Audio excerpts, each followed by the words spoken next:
के दुर्ग railway station से 2 नने 3 आदिवासी लड़कियों के साथ गिरफ्तार हुए। वो लड़कियां रो रही थी। उनको रोता देखकर आसपास के लोग आए, पुलिस को बुलाया गया और उन ननों को मानव तस्करी और जबरन धर्मांतरण के आरोप में गिरफ्तार किया गया। चाहिए तो यह था, इंतजार करते, न्यायिक प्रक्रिया पूरी होनी चाहिए थी, लेकिन जब जमानत मिली 7 दिन के बाद, तब उस दिन सीबीसीआई के अध्यक्ष ने यह बयान दिया कि वे नने उनको नहीं ले जा रही थी, उनकी सहमति से वो लड़कियां गई। 7 दिन लगे सफाई देने में। इसका मतलब बड़ा साफ है कि उनके मन में कोई पाप है जिसको छिपा रहे हैं, और ये मानव तस्करी का आरोप पहली बार नहीं लग रहा है। 2018 के अंदर रांची में निर्मल हृदय आश्रम जो मदर टेरेसा के द्वारा बनाया गया था, वहां से 208 बच्चों के गायब होने के समाचार मिले थे।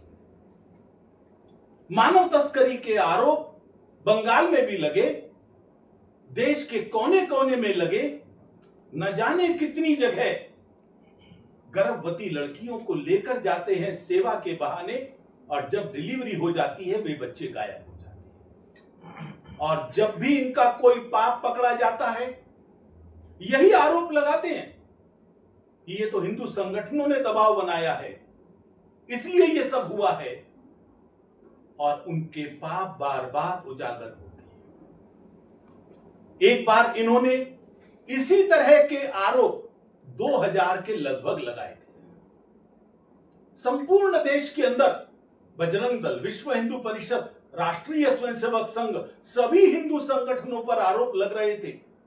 कहीं कहते थे झाबुआ में नंस के साथ बलात्कार हो, कहीं कह रहे थे हमारी चर्च पर हमले हो रहे हैं, कहीं आरोप लगा रहे थे हमारा क्रॉस तोड़ा गया, कहीं आरोप लगाए गए हमारी प्रार्थना सभा को भंग किया गया। हम दुखी हो गए थे। उनके झूठे आरोपों को सुनते सुनते हमने उनकी सूची बनाई, और सन 2000 में ही नेशनल माइनॉरिटी कमीशन के चेयरपर्सन जस्टिस शमीम, उनसे हम मिले। मैं उस समय बजरंग दल का काम करा करता था। उनको सूची दी और उनसे कहा इनकी जांच कीजिए। उन्होंने भारत के गृह मंत्रालय को वो सूची दी जांच करने के लिए, और 2002 में उस समय के रक्षा मंत्री श्री जॉर्ज फर्नांडीज ने लोकसभा में कहा चर्च के सब आरोप झूठे हैं। बजरंग दल, विश्व हिंदू परिषद का कोई हाथ इनमें नहीं है। जो नंस के विषय थे वो कुछ और थे, परस्पर सहमति के विषय थे। बदनाम हमको करते हो।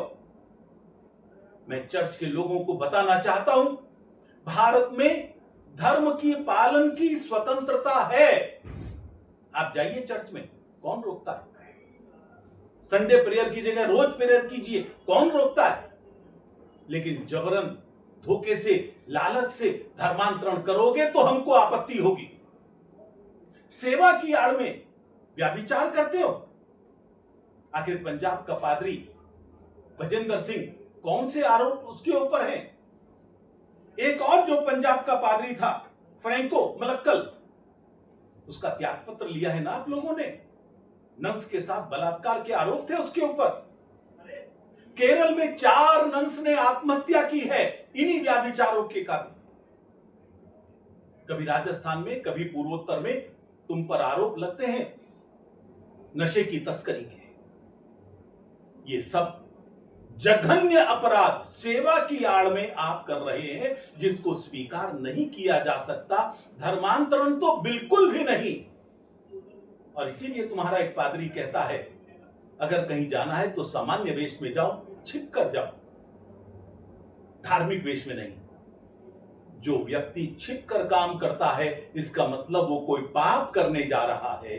अब भारत की धरती पर पाप की अनुमति नहीं हो सकती, ये तुमको समझ लेना चाहिए। हम बहुत शीघ्र इस नई सूची के ऊपर काम कर रहे हैं। और हम भारत के माइनॉरिटी कमीशन से कहेंगे इनके ऊपर पुनः जांच हो और चर्च का जो काला चेहरा है वो फिर दोबारा से सामने आना चाहिए। दुनिया को जानने का अधिकार है कि सेवा की आड़ में तुम क्या किया करते हो। हम भारत सरकार से अपील करते हैं, नियोगी कमीशन की तर्ज पर चर्च की इन राष्ट्र विरोधी, हिंदू विरोधी गतिविधियों की एक विस्तृत जांच होनी चाहिए। एक नियोगी कमीशन जैसा एक न्यायिक आयोग बनाइए जो इनकी असलियत को सामने लेकर आए। वक्फ बोर्ड से ज्यादा जमीन इन्होंने कब्जा की हुई है। अंग्रेजों के समय पर लीज पर जमीन दी थी, कई कई एकड़ जमीन दी थी एक एक चर्च को, वो जमीन छोड़ी नहीं है। इस तरह के न जाने कितने अपराध हैं जो धर्म की आड़ में अधर्म किए जाते हैं। इन पर रोक लगनी चाहिए और भारत सरकार के साथ सभी राज्य सरकारों की जिम्मेदारी है।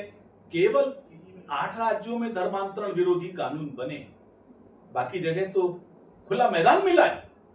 इसलिए केंद्र सरकार से हमारी एक और अपील है, धर्मांतरण विरोधी केंद्रीय कानून लाइए जिससे चर्च और मुल्ला मौलवी इनकी अवैध गतिविधियों पर रोक लगाई जाए।